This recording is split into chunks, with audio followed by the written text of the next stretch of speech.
Okay, obviously, having clicked on this video, you, the viewer, have at least a passing interest in paleontology, and there's a pretty good chance that you have seen the recently aired episodes of Prehistoric Planet Ice Age, and maybe even watched one of my reviews on the series. If so, you will know at least a bit about Australia's giant short-faced kangaroos. You will also be aware that in this series, the all-time largest species of giant kangaroo, the 200 kilo plus Procoptodon goliath, was portrayed as an animal that could not hop, but instead strode along at rather leisurely speeds, not exceeding 16 kilometres or 10 miles per hour. Got to say, I was rather sceptical of this maximum speed estimate for the big roo, but it's certainly true that at the time, the general consensus among researchers was that it probably could not hop. But things have changed. Just in the last couple of weeks, the bouncing behemoth is back. And if you'd like to find out more, keep watching.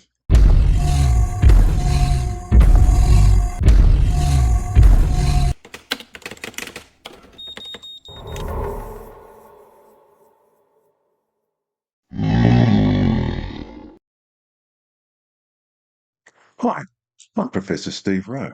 I'm a paleontologist who does real paleontologist stuff, like reconstructing fossils, naming new species, publishing dozens of scientific articles, and supervising PhD students. I've even been known to get my hands dirty in the field, and this means that on this channel, you're watching real paleontology from a real paleontologist. So, a quick overview first. What even is a giant short-faced kangaroo? Well, it's a member of a now entirely extinct kangaroo subfamily, the Stemurinae. It was pretty diverse, with around 26 species recognised, but they certainly were not all giants. The smallest species is Procoptodon gili at around 54 kilos and around a metre high, a touch over 3 feet.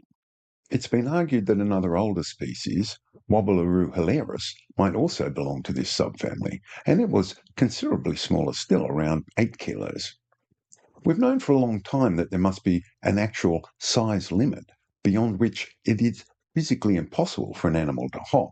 In terms of basic physics, this is because as you scale an animal up in size, its body mass or weight increases in terms of volume, and this is a cube function.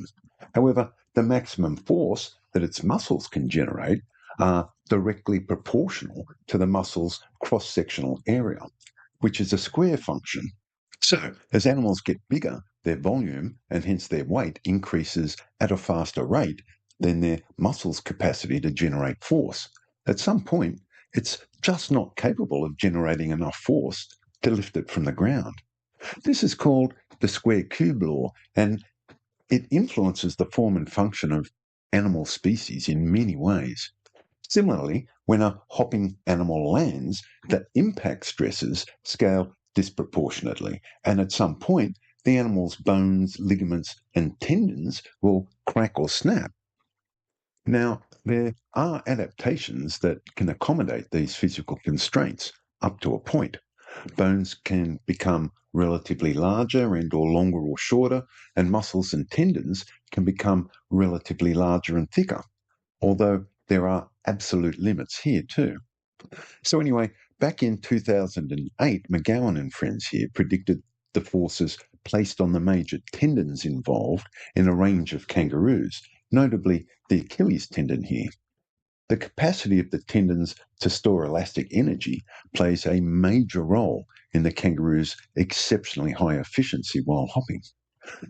They determined that at body sizes exceeding 135 kilos, the Achilles tendon was likely to fail, even at slow speeds. Later, in 2017, Edward Snelling and friends here conducted a similar analysis. They concluded that this limit was closer to 160 kilograms. But then this is still well below the body mass of Procoptodon goliath. Obviously, this means that the big roo and probably some other larger short-faced kangaroos couldn't hop, or if they did, they sure as heck wouldn't go very far. Anyway, the argument that these giant roos couldn't hop gained even more traction with the publication of this paper here in 2014 by Christine Janus and colleagues. Based on comparisons with living species, Janus pointed to a range of features in the pelvis and major joints which suggested that these big, short-faced kangaroos were well adapted to walk or stride, so kind of more human-like than a typical kangaroo.